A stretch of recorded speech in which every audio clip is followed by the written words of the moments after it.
berharap kepada sesuatu yang seringkali mengecewakan kita. Penulis surat Ibrani dalam Ibrani pasal yang ketiga ayat yang ke-6 ini memberikan sebuah penjelasan bahwa setiap orang harus berpegang teguh pada pengharapan karena ada alasan. Di dalam ayat yang ke-6 saya akan baca buat kita, tetapi Kristus setia sebagai anak yang berkepalai rumahnya dan rumahnya ialah kita. Jika kita sampai kepada akhirnya teguh berpegang pada pengharapan, pada kepercayaan dan pengharapan yang kita megahkan. Alkitab menjelaskan bahwa Kristus mengepalai rumahnya dan rumahnya ialah kita. Jadi penulis surat Ibrani menjelaskan bahwa Kristus mengepalai rumahnya dan rumahnya adalah kita. Kalau dia sebagai kepala, itu artinya dia memberikan sebuah jaminan. Kalau kepala memberikan sebuah jaminan, itu berarti orang-orang yang di bawahnya, orang-orang yang dipimpinnya harus percaya kepada kepala yang memberikan sebuah jaminan. Kita punya presiden yang disebut sebagai kepala negara. Jadi kalau presiden sudah berkata bahwa masyarakat Indonesia harus divaksin dan mensukseskan vaksinasi nasional, tentunya sebagai bawahan, sebagai orang-orang di mana kita memiliki kepala negara, minimal kita harus taat dan kita harus ikuti. Karena itu adalah perintah daripada kepala. Sebagai kepala keluarga, ketika kepala keluarga mengambil sebuah keputusan dan kebijakan supaya setiap orang yang dikepalai itu mengikuti aturan di dalam rumah tangga, maka orang harus mengikutinya. Anak, istri, ya, harus mengikutinya, apalagi anak-anak. Karena kepala keluarga itu mengepalai, dia memberikan jaminan, dia memberikan perintah. Ketika penulis surat Ibrani menulis bagian ini dan memberikan peneguhan kepada kita bahwa Yesus Kristus setia sebagai anak yang mengepalai rumahnya dan rumahnya adalah kita. Jika kita sampai kepada akhirnya teguh berpegang pada kepercayaan dan pengharapan yang kita megahkan. Jadi Tuhan mau kita sampai akhir berpegang teguh pada kepercayaan dan pengharapan. Hari-hari ini Tuhan melihat kita sebagai anak Tuhan, apakah kita berpegang teguh pada pengharapan, pada kepercayaan atau tidak, sampai kepada akhirnya. Dan Tuhan mau menyaksikan kita sebagai orang percaya yang berpegang teguh pada pengharapan, dan pengharapan kepada Tuhan adalah pengharapan yang tidak pernah mengecewakan. Kalau kita berpegang teguh kepada pengharapan kepada Tuhan, itulah menjadi alasan bahwa situasi ini bukan menjadi alasan untuk kita goyah, untuk kita mudah digoncangkan. Tapi situasi ini membuat kita semakin yakin bahwa Allah bersama dengan kita, dan Allah yang kita sembah adalah Allah yang setia, yang tidak pernah ingkar janji untuk menepati janjinya kepada kita semua. Mari kita pelajari bersama apakah yang membuat kita teguh berpegang pada pengharapan. Yang pertama, Tuhan selalu setia memperhatikan umatnya. Tuhan selalu setia memperhatikan umatnya. 2 Timotius pasal 2 ayat 13 berkata, jika kita tidak setia, dia tetap setia. Karena dia tidak dapat menyangkal dirinya. Ibrani 10 ayat 23 katakan, marilah kita teguh berpegang pada pengakuan tentang pengharapan kita. Sebab ia yang menjanjikannya setia. Siapa ia itu? Yesus yang menjanjikannya setia. Kalau dia berjanji, dia tidak pernah ingkar janji karena dia menjanjikannya setia. Setia untuk apa? Setia untuk memperhatikan keadaan umatnya hari ini. Apakah keadaan kita dan bagaimanakah keadaan kita? Dia memperhatikan keadaan kita hari ini. Dan ketika dia memperhatikan keadaan kita juga berpengharapan teguh kepada dia, Allah yang setia. Kejadian pasal 15 ayat 1-6. Dan kesetiaan Allah itu dibuktikan sejak Dia mengucapkan janji itu kepada yang disebut oleh Alkitab Bapa orang beriman, yaitu Abraham. Dalam Kejadian 15 ayat 1 sampai 6 dikatakan demikian. Kemudian datanglah firman Tuhan kepada Abraham dalam suatu penglihatan. Janganlah takut Abraham, akulah perisai yang upahmu akan sangat besar. Abraham menjawab, ya Tuhan Allah, apakah yang akan engkau berikan kepadaku karena aku akan meninggal dengan tidak mempunyai anak, dan yang akan mewarisi rumahku ialah Eliezer orang Damsyik itu. Lagi kata Abraham, engkau tidak memberikan kepadaku keturunan, sehingga seorang hambaku nanti menjadi ahli warisku. Tetapi datang firman Tuhan kepadanya demikian, orang ini tidak akan menjadi ahli warismu, melainkan anak kandungmu, dialah yang akan menjadi ahli warismu. Lalu Tuhan membawa Abraham keluar serta berfirman, coba lihat ke langit, hitunglah bintang-bintang, jika kau dapat menghitungnya. Maka firman-Nya kepadanya, demikianlah banyaknya nanti keturunanmu. Lalu percayalah Abraham kepada Tuhan, maka Tuhan memperhitungkan hal itu kepadanya sebagai kebenaran. Alkitab menjelaskan, lalu percayalah Abraham kepada Tuhan. Ketika Tuhan mengucapkan janji itu kepada Abraham, dan Abraham belum lihat apa yang akan terjadi, yang Tuhan akan berikan kepada Abraham.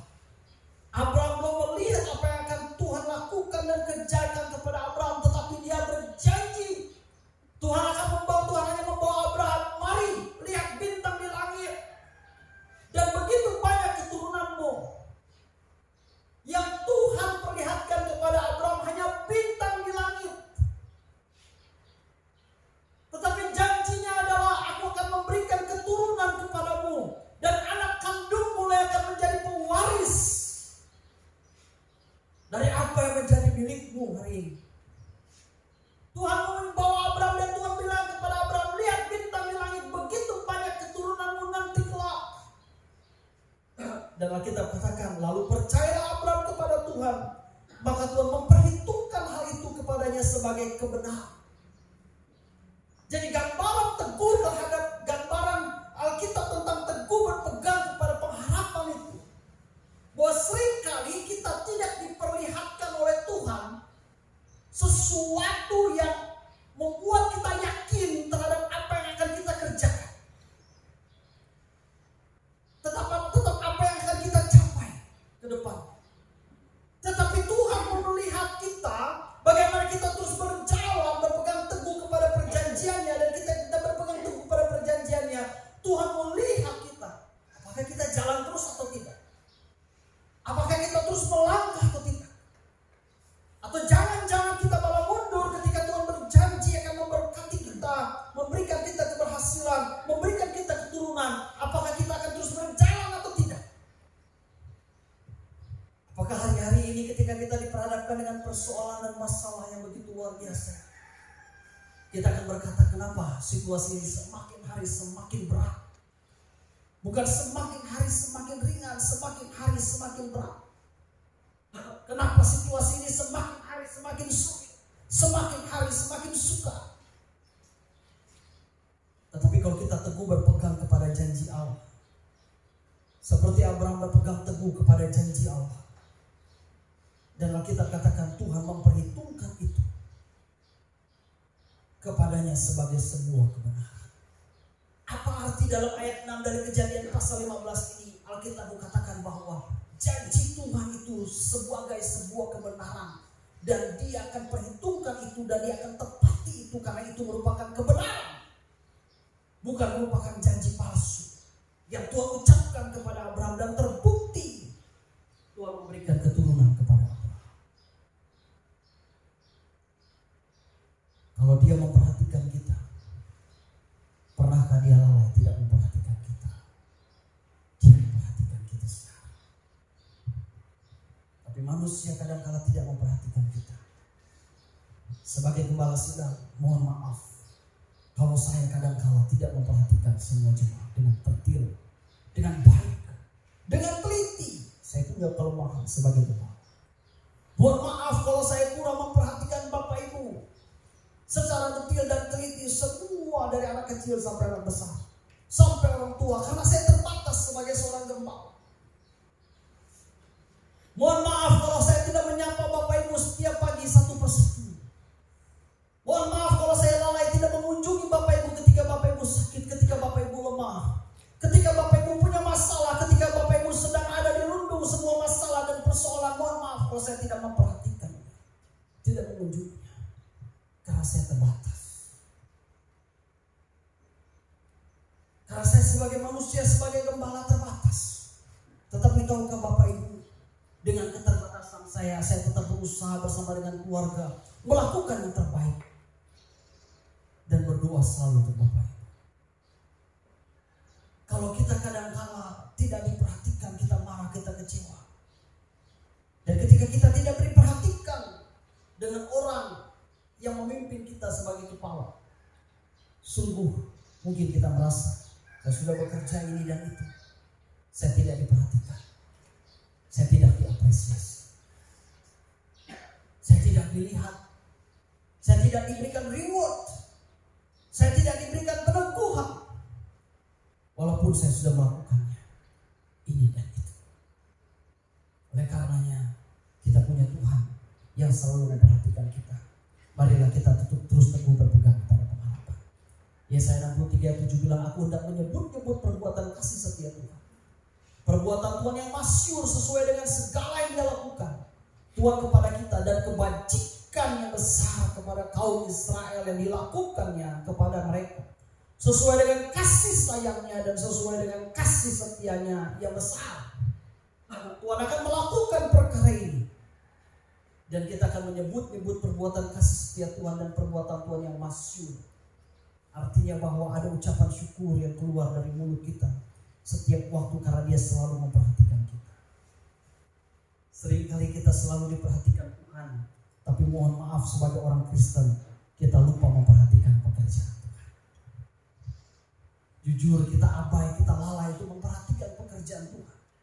Kita membiarkan pekerjaan Tuhan berjalan begitu saja tanpa kita melibatkan diri untuk kita memperhatikan pekerjaan Tuhan. Padahal sungguh Tuhan sudah memperhatikan kita setiap waktu, dan tidak pernah lalai itu tidak memperhatikan kita. Poin yang kedua, mengapa kita harus berpegang teguh pada pengharapan? Kasih Kristus selalu menaungi kita. Dalam Roma 8 ayat 38-39 bilang, sebab aku yakin bahwa baik maut maupun hidup, baik malaikat-malaikat maupun pemerintah-pemerintah, baik yang ada sekarang maupun yang akan datang, atau kuasa-kuasa baik yang ada di atas maupun yang ada di bawah, ataupun sesuatu makhluk lain, tidak akan dapat memisahkan kita dari kasih Allah yang ada dalam Kristus Yesus Tuhan kita. Kalau kita baca ayat ini adalah ayat yang luar biasa, saudara. Inilah ayat kemenangan kita. Inilah ayat yang membangkitkan semangat kita. Karena tidak ada yang dapat memisahkan kita dari kasih Kristus, kata Alkitab. Itu berarti kasih Kristus menaungi kita. Mengapa kita harus berpegang teguh pada pengharapan? Karena kita punya kasih Allah yang menaungi kita dalam keadaan apapun. Paulus ingatkan kepada jemaat di Roma, sebab aku yakin bahwa baik maut maupun hidup, baik malaikat-malaikat maupun pemerintah-pemerintah, baik yang ada sekarang maupun yang akan datang, atau kuasa-kuasa baik yang di atas maupun yang ada di bawah, ataupun sesuatu makhluk lain, tidak akan dapat memisahkan kita dari kasih Allah. Jadi kasih Allah itu selalu menaungi kita, melingkupi kita, dan Dia tidak mau memisahkan, dia tidak akan kasih Allah itu tidak akan terpisah daripada kita, karena Dia menaungi, melingkupi kita. Saya berikan sebuah gambaran, kalau kayak induk ayam ketika dia memiliki anak ayam, maka dia akan membungkus dan mengerami anak ayam itu ketika anak ayam itu mulai kedinginan. Ketika ada satu anak ayam yang ketinggalan di belakang dan lari, maka induk ayam itu akan berbalik menggiring anaknya lagi untuk ikut kepadanya. Dan dia tidak membiarkan anak ayam itu untuk pergi sendiri dan merasa kedinginan. Ketika anak ayam itu sudah menetas dan dia mulai jaga anak ayam itu satu persatu dengan sayapnya dan yang membungkusnya, supaya setiap anak ayam satu persatu masuk ke dalam sayapnya dan ke tubuhnya sehingga mereka merasa hangat. Dan kalau ada anak ayam itu yang sudah mulai kedinginan menggigil karena hujan, dia mulai rame lagi sampai anak itu hangat dan mereka mulai keluar satu persatu dan jalan dan mulai mematuk makanan. Dan Bapak Ibu lihat, ketika anak ayam itu mulai belajar makan, induk ayam itu akan mulai bunyi. Dia belajar mengajarkan anak ayam itu untuk belajar makan dan mengecap makanan-makanan yang ada. Dia ajari, dia rami, dia lindungi. Mulai dari telur dia rami terus sampai menetas dan sampai anak ayam itu besar. Dia selalu gunakan sayapnya untuk melindungi anak ayam itu. Apalagi Tuhan yang kita sembah. Dia menaungi kita, dia melindungi kita supaya kita aman, supaya kita merasa tenang. Dan kasih Allah yang menaungi kita itu sehingga kita tidak akan terpisah dari kasih Allah. Alkitab katakan baik maut maupun hidup. Kalau saya izinkan preposisi dari ayat ini. Dari Roma 8 ayat 38 sampai 39, sebab aku yakin baik maut ataupun hidup, itu artinya baik maut yang berbicara tentang kematian dan kehidupan semua terjadi di dalam satu kendali, yaitu kasih Allah. Jadi kalau Bapak Ibu berkata, kalau saya terkonfirmasi positif COVID-19, Bapak Ibu, apakah Allah kekurangan kasih terhadap kita? Tidak. Kalau keluarga saya meninggal karena COVID-19, apakah Tuhan tidak mengasihi kita? Tidak. Tuhan selalu mengasihi kita. Baik maut maupun hidup. Jadi jangan kita mudah menghakimi orang lain dan kita berkata bahwa oh, dia terkonfirmasi COVID-19, kau banyak dosa. Mulut kau ini ulah andal. Bisa kau kena dosa, kena COVID-nya, kau banyak dosa. Kalau orang yang meninggal karena penyakit itu, kita boleh katakan, wah, karena dosa. Lalu ada orang lagi yang lebih ekstrim lagi katakan bahwa, oh dia setia berdoa, dia juga kena itu. Kasa aku ti, dan kalau sembahyang, aku sampai hari ini aman. Aku pun kalau ke gereja, hari ini aku sehat-sehat.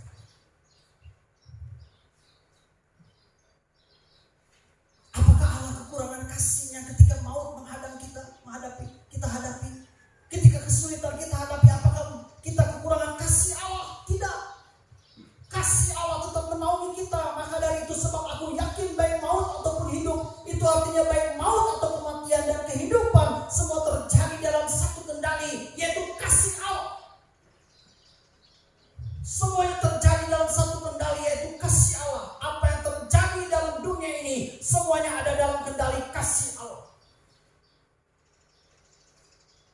Kalau orang paham ayat ini dan orang memahami ayat ini, orang tidak akan takut untuk berjalan terus bersama dengan Tuhan.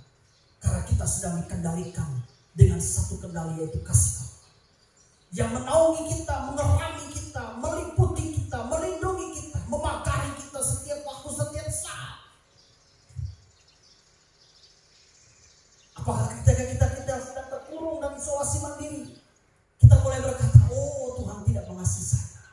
Kenapa harus saya? Kenapa harus saya? Kenapa tidak yang lain? Dan mulai kita berhitung sama Tuhan, saya sudah melakukan ini, selalu melakukan ini. Dan ketika kita menghitung sama Tuhan, Tuhan kaget dan Tuhan lihat, hah? Lalu Tuhan jawab, belum apa-apa bos. Belum apa-apa. Belum seberapa ternyata. Kenapa kita mulai berhitung atas apa yang kita sudah kerjakan untuk Tuhan? Ternyata belum apa-apa. Jangan frustasi, jangan bingung, dan jangan stres. Kasih Allah menaungi kita. Kalau kasih Allah menaungi kita, Dia tidak akan pernah meninggalkan kita dalam susah, tangismu, keadaanmu, sakitmu, susahmu, penderitaanmu. Itu semua dalam satu kendali yang bernama kasih Allah. Dia menyerami, Dia lindungi, Dia jaga kita. Dan Dia tidak biarkan kita sedang kedinginan dan kelaparan. Karena Dia naungi kita dengan kuasa-Nya sekarang dan selamanya. Hari ini pulang dari gereja dan dari ibadah tempat ini, kalau kita yakin Tuhan menaungi kita, jadi kita hanya ada dalam satu kata, ucapkan syukur atas apa yang terjadi dalam hidup ini. Karena baik maut maupun kehidupan, semua ada dalam kendali Tuhan. Kalau kita tahu semua ada dalam kendali Tuhan, waktu Tuhan panggil kita dan kita katakan siap, kapan Tuhan panggil. Makanya urusan hari ini adalah sebagai pembawa, saya selalu katakan saya mempersiapkan jemaat untuk menghadapi situasi tersulit dan terburuk apapun dalam hidup kita. Dan hati kita setiap waktu untuk kita selalu dekat dengan Tuhan. Biar khotbah hari ini memberkati kita dan kita tahu dan kita yakin Tuhan bersama dengan kita. Amin, amin.